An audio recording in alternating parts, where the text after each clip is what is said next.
Hey guys, मैंने आज सुबह ही आप सबको बताया था कि आज मैं अपनी एसबीआई क्लॉक के मार्क्स जो मेंस के थे वो आप सबको शो करूंगी। मेरे एसबीआई क्लॉक प्री के एसबीआई पीओपी के प्री के मार्क्स जो थे वो मैं पहले ही आपको बता चुकी हूँ और अब मैं मेंस के मार्क्स दिखा रही हूँ। मेरा इस मार्क्स को दिखाने का उद्देश्य सिर्फ ये है कि मैंने क्या गलती की थी उस टाइम पे मैं आपको ये बता सकूं और साथ ही आपको एक पूरी कट ऑफ दिखा सकूं, क्योंकि मेरे पास सारी कट ऑफ है। दो मैंने जनरल कैटेगरी से अप्लाई किया था, पर आपको पता होगा कि एसबीआई में सारी कट ऑफ नीचे लिख के आती है, तो आपको पता चल जाएगा, एक आइडिया लग जाएगा कि आपके कैटेगरी की कट ऑफ इस साल कितनी रही थी। तो गाइज चलिए फिर शुरू करते हैं। आप देख सकते होंगे अपनी स्क्रीन पे, ये मेरा नाम है हर्षिता राय, ये पोस्ट जूनियर एसोसिएट। तो आप सबको ही पता होगा कि एसबीआई की जो पोस्ट आती है क्लर्क की, वो जूनियर एसोसिएट के अंतर्गत ही आती है। क्लर्क के नाम से नहीं आती, जूनियर एसोसिएट के नाम से ये कैटेगरी है।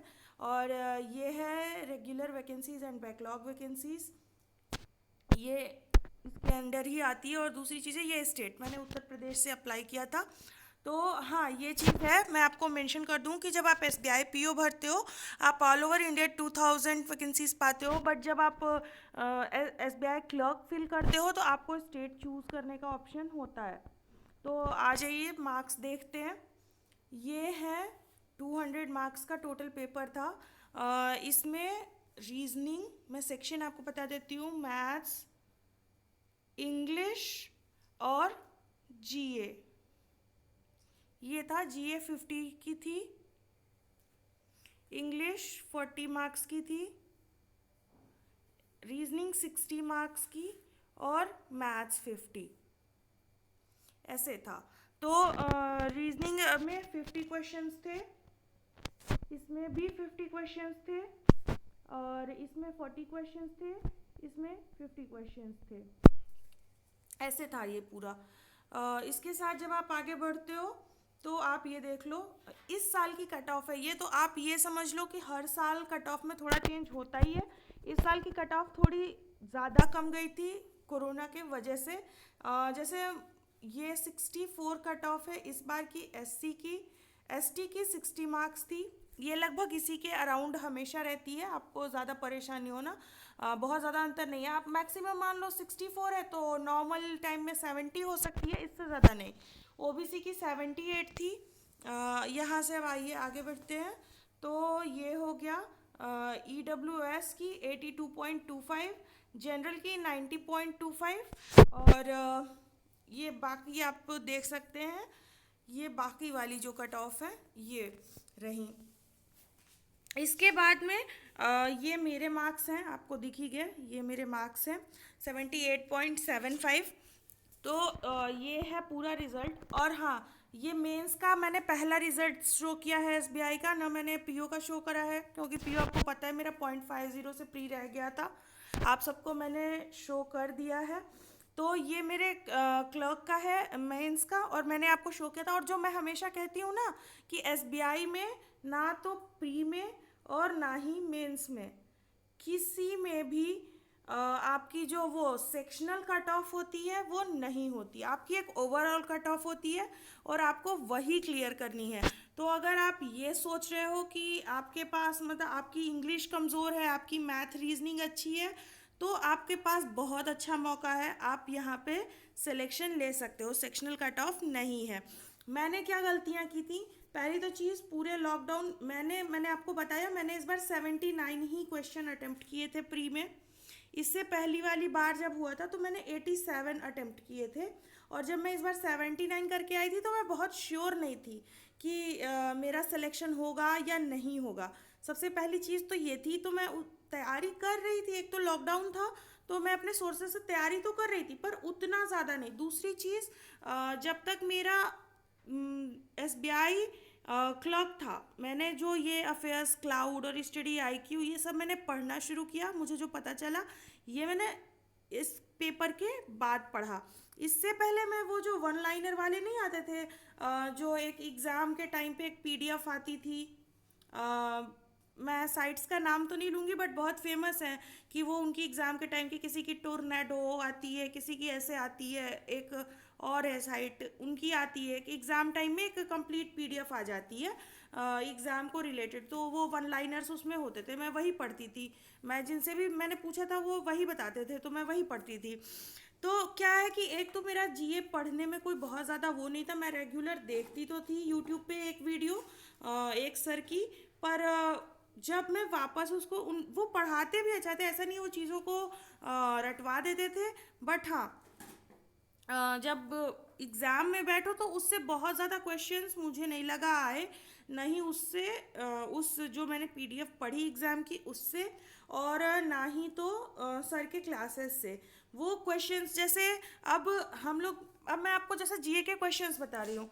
जैसे आता है ना कि आप ये किस कंपनी ने ये इंडिया में सबसे ज़्यादा इस समय धनी कौन है, तो हम याद कर लेंगे पहले नंबर, दूसरे नंबर। इन्होंने जो पूछा था वो पूछा था थर्ड रिचेस्ट पर्सन कौन है इस समय इंडिया में। तो ये चीज़ें अब हम, मैं कभी भी इतने डीप में, जब मैं वन लाइनर ही पढ़ रही हूँ तो मैं इतना डीप में, ये मेरे लिए तो वो डीप ही हो जाएगा ना, मैं मुझे वो पता ही नहीं। इसके अलावा आ गया था वो बहुत नॉर्मल नॉर्मल सी चीज़ें जो हम नहीं ध्यान देते डेली में, जैसे एलॉन मस्क किस कंपनी के मालिक है, ऐसा आया था, तो टेस्ला है ना, टेस्ला। फिर आया था सीरम इंस्टीट्यूट ऑफ इंडिया, तो ये तो मैंने मारा था क्योंकि सीरम इंस्टीट्यूट वाला तो उस समय मैं रोज़ ही पढ़ रही थी, तो उसका पता था कि इसका हेडक्वार्टर पुणे में है। फिर आ गया था जैसे वो वाला बैंक था इंडस, इंडसइंड नहीं, फेडरल बैंक, फेडरल बैंक का हेडक्वार्टर कहाँ है, और मैं ये गलत मार के चली आई थी। तो ऐसे ही मेरी जीए में जो गलतियाँ हुई थी, जो कि मैं वन लाइनर जब पहले पढ़ती थी तो मैं चीज़ों को बहुत अच्छे से नहीं पढ़ पाती थी, तो इस वजह से जीए एक तो मेरी बैक पॉइंट बनी। दूसरी चीज़ कि दो शिफ्ट में ये पेपर हुआ था, जब मैं पेपर दे के निकली तभी से मेरी बात जो शिफ्ट हुई, मेरी सुबह की शिफ्ट थी और एक बाद में शिफ्ट हुई, मान लीजिए इवनिंग शिफ्ट कही उसको, ये जो शिफ्ट हुई तो सबने कहा शिफ्ट टू वाली जो है वो ज़्यादा टफ थी। और मुझे लगता है इस चक्कर में, क्योंकि मैंने बहुत अपना मिलाया विलाया था आने के बाद, तो मेरा जैसा था कि मेरे मार्क्स मुझे एक्सपेक्टेड थे कि 85 से तो कम नहीं होने चाहिए, इतने तो मेरे मार्क्स होने चाहिए। बट जब मार्क्स आए मैं बड़ा श्योर थी इस बार कि मेरा सिलेक्शन हो जाएगा यही एसबीआई क्लर्क में, कि ठीक है मेरी जीए उतनी अच्छी नहीं हुई है बट मेरी इंग्लिश है, रीजनिंग मैंने जैसा आपको बताया कि रीजनिंग में एक मुझे कोडेड क्लॉक मिल गई थी, वो मेरे 3-4 मार्क्स इजीली बन गए थे। फिर पज़ल भी मैंने बनाई ही थी, मैंने रीजनिंग में अराउंड 24 के अराउंड क्वेश्चंस किए थे इसमें, और मैथ में 20 के अराउंड क्वेश्चंस किए थे इस पेपर में। मैंने इंग्लिश में कुछ 29 के अराउंड अटेम्प्ट किए थे, और मैं इंग्लिश में ज़्यादा गलतियाँ करती नहीं हूँ, तो ऐसे चीज़ें थी मेरी। और जीए का मुझे याद नहीं, पर हाँ मैंने किए थे अटेम्प्ट, तो ऐसे चीज़ें थी। फिर एक पजल थी जहाँ मैं फंस गई थी, जो मैं मानती हूँ कि जो मेरे लिए बैकड्रॉप बनी वो थी, ये दो लोग हैं, दो रो है, इसमें पांच, दोनों रो में 5-5 लोग बैठे हैं, इसमें भी 5, इसमें 1 2 3 4 5, तो इसमें 5 लोग जो हैं ये फ्रूट्स पसंद कर रहे हैं, इसमें जो 5 लोग हैं वो जो है आप मान लो कुछ ऐसे फ्लावर पसंद करें, ऐसा था, दो का कॉम्बिनेशन था, इसमें और इसमें नहीं था। मैं अभी यही कहूँगी इसमें इसमें नहीं था, वो मेरी गलती थी रीड करना। उन्होंने जो दिया था वो ये दिया था कि जो ये लोग बैठे हैं दोनों रो में, हाँ, तो ये जो दोनों रो में लोग बैठे हैं इन सब ही कोई साउथ कोई नॉर्थ देख रहा है, और मैंने इसको जैसे हम नॉर्मल प्रीव्यू पजल नहीं लगाते हैं कि इधर वाले हैं तो ये सारे नॉर्थ देख रहे हैं, इधर वाले हैं तो ये सारे साउथ देख रहे हैं, और मैं इस पे ही इसको लगाती रही करीबन 12 मिनट, और पता नहीं क्या था कि मैंने उस क्वेश्चन को दोबारा भी नहीं पढ़ा, ध्यान से नहीं पढ़ा, और इसलिए ये मेरा सिलेक्शन, मेरे को लगता है कि इन वजहों से, क्योंकि ये चीज़ मेरे साथ कई बार हुई कि मैंने प्री के जो मेंस के पेपर थे ना एसबीआई क्लर्क के टाइम पे बहुत कम दिए थे, तो जो आप लोग कहते हो ना कि अभी क्या करें पेपर जमा करके दें, तो मैं तो यही कहूँगी आप अभी से पेपर जमा करके ना दो। हाँ, आप एग्ज़ाम टाइम के लिए भी ये ना सोचो कि आप मेंस जो है तब जाके दोगे, आप एसटी स्टार्ट करोगे। अगर आपकी प्रिपरेशन मेंस की लगभग 70% हो चुकी है, 65 to 70%, तो मैं ये कहूँगी कि आप देना शुरू करो मेंस, तो आपको पता चलेगा। और जमा करके अभी मत दो, क्योंकि अभी आपके पास बहुत टाइम है, तो आप जमा करके बिल्कुल मत दो। अभी आप एक ही मेंस दो, एक वीक में संडे के दिन एक दे दो, 2 घंटे 2.5 घंटे ऐसे करके।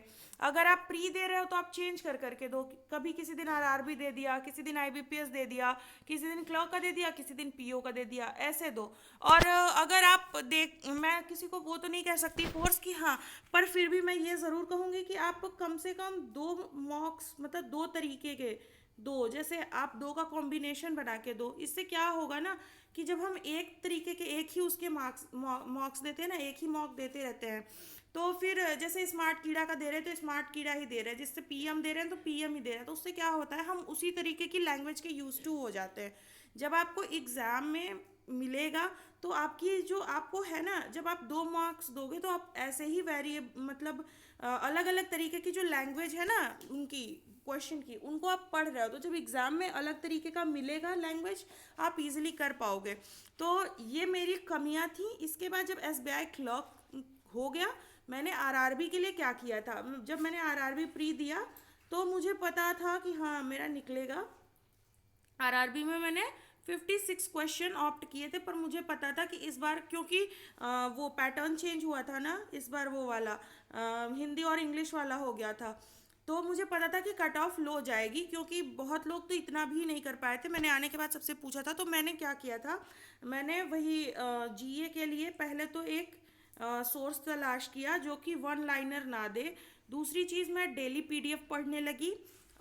डेली पीडीएफ पढ़ने से फ़ायदा मुझे यही हुआ, जो मैंने हमेशा कहा है, अफेयर्स क्लाउड का मैं पढ़ती थी डेली पीडीएफ। तो जब वो पढ़ोगे आपको वहाँ पे कई सारी चीज़ें, स्टैटिक हुआ और जो रिलेटेड न्यूज़ हुई, और वो एक ही चीज़ को जब आप बड़े में पढ़ते हो ना, ये एक बात को आपको पूरा पूरा विस्तार से बता रहे हैं, तो कई चीज़ें आपकी वहाँ पे आती जाती हैं कि आप उनको रिवाइज करते जाते हो, वहीं डेली का डेली, रोज़ का रोज़ पढ़ने में। और जो चीज़ें आप पढ़ते हो ना, वो एग्ज़ाम टाइम में भी अगर आप उनको ऑप्शंस में देख रहे हो, 4 ऑप्शन, तो आप हिट कर पाओगे। ये एक चीज़ होती है। दूसरी चीज़, एक तो मैंने ये करना शुरू किया। दूसरी चीज़ जो मैंने शुरू की थी कि जो मैंने मॉक्स थे मेरे पास, तब तक मैं एक ही मॉक देती थी, फिर मैंने 2 मॉक लेना शुरू किया, दूसरा मॉक लिया, ताकि वही जो मैंने आपको बताया कि मुझे variety of languages her question की मिल सके, और ताकि एग्ज़ाम में मैं जाके ऐसा ना सोचूं कि ऐसे ही क्वेश्चन आएंगे, और मैं हर नए क्वेश्चन के लिए तैयार रहूं। तो इतने का अंतर था। आप अपनी प्रिपरेशन अच्छे से करते रहिए, और बहुत जल्दी ही मैं आपको अपनी जो इंटरव्यू में मेरा क्या था आरआरबी पीओ का, मैंने क्या क्या पढ़ा था और क्या क्या मैंने मतलब कैसे कैसे मेरा इंटरव्यू हुआ, क्या पूरा प्रोसेस था, वो जल्दी ही बताऊंगी। और इसके साथ ही जो मैंने आपसे कहा था कि आपकी जो क्लासेस जो मेरी है, वो मैं आपको बहुत जल्दी दे दूंगी, कि आपको स्टैटिक और इसके लिए अलग से कोर्स तो एटलीस्ट ना लेना पड़े, और मैं कोई भी शॉर्टकट नहीं दूंगी आपको। मैं आपको इतना जो भी मैं आपको बताऊंगी, सॉरी, मैं आपको वो इतना बता दूंगी कि आपको दिक्कत ना हो। तो इसी के साथ मैं अपनी वीडियो को बंद करती हूँ। वीडियो काफ़ी लंबी हो गई है। मेरे चैनल को लाइक करिए, मेरे चैनल को सब्सक्राइब करिएगा। वीडियो पसंद आई हो तो लाइक करिएगा, और ज़्यादा पसंद आई हो तो शेयर करिएगा। Thank you. Love and peace from me to you.